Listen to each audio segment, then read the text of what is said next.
Hi, I'm Danielle Fague, and I'm going to teach you all how to make a hyperbolic paraboloid. Show of hands, how many of you participated in the origami activity before we started or have done origami before? Wow, that's quite a few of you. I learned how to do origami when I was in first or second grade, got a pack of origami paper, and followed the lame 2D instructions that some of you guys try to follow out there. This is me with the hyperbolic paraboloid. That's what I'm teaching you how to make. It's a square that's folded 16 times on each of 4 sides. And I'm gonna walk you through. You start with a square piece of paper. Ideally, it's colored at least one side besides white. Bigger the better. I recommend an 8x8 or 9x9. If you don't have that, use a piece of printer paper and make it into a square. From there, you end up folding one point to the other to create a triangle, open it back up and make a triangle the other direction. You'll end up with an X. And once you have an X, you end up folding all of the outside edges to the middle, creating a smaller square. The key here is you don't want to go outside of your triangle quadrant. So when you crease, you only crease to the outside edge of that triangle. This will create a smaller square inside. What we're doing the whole time is creating 16 smaller squares using mountain and valley folds. That's all you need to know how to make a hyperbolic paraboloid. You could also look at it as an accordion fold. That's really what it's called in origami terms though. So once you make one square on the inside, you keep folding to the middle and make more squares. So this time you're gonna make 4. You take the outside edge, you fold it to the first crease that you have, and then you mountain fold it till you get to the middle. So you alternate mountain and valley folds. And it'll look like this after you've done the mountain and valley folds to the middle to create your 4 squares total. That's including the piece of paper as the outside square.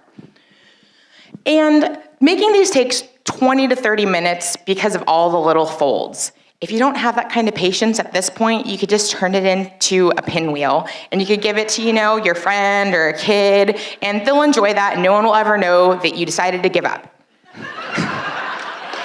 In case you really do want to finish making it, from the 4 creases on each side total, you then double it to 8. Again, you take the outside edge, you fold it to the first crease, you mountain fold to the next crease, and then you mountain and valley fold till you get to the middle. The key is never go outside of your triangle quadrant.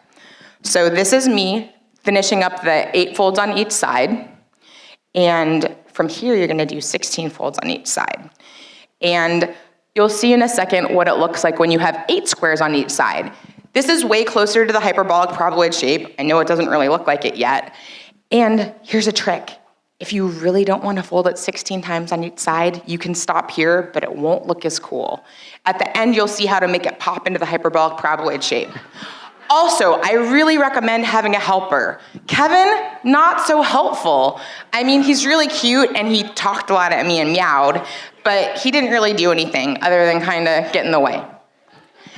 Here you'll see I've done the 16 folds on 2 of the 4 quadrants, and I have 2 sides left to go.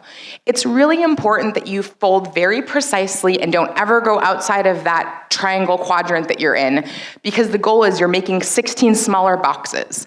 And then you have to go through outside towards the middle and mountain and valley pinch them all together to make the shape pop.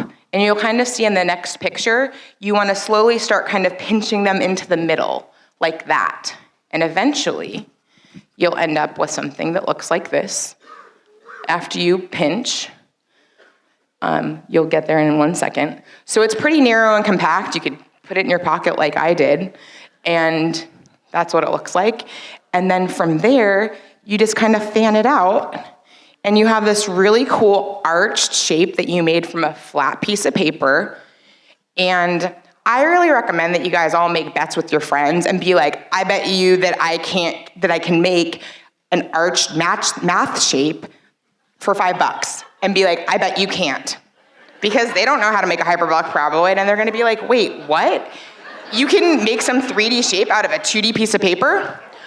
Also, you can also make interlocking rings. This is another shape that you can use using the technique of mountain and valley folds that I learned when I was in Tokyo in April from a gentleman who wrote a book on origami. If you wanna learn more about origami or you wanna show me the cool shapes that you made or your attempt at making a hyperbolic paraboloid, you can find me on Instagram and Twitter at Seattle City Girl or email me. And I have one of these to give away. Raise your hand if you want one and I'll pick somebody from the audience. All right, and I'm gonna give one to Maya, who learned how to make a Starbucks earlier. If you can pass this to the little girl behind you. Thanks, guys.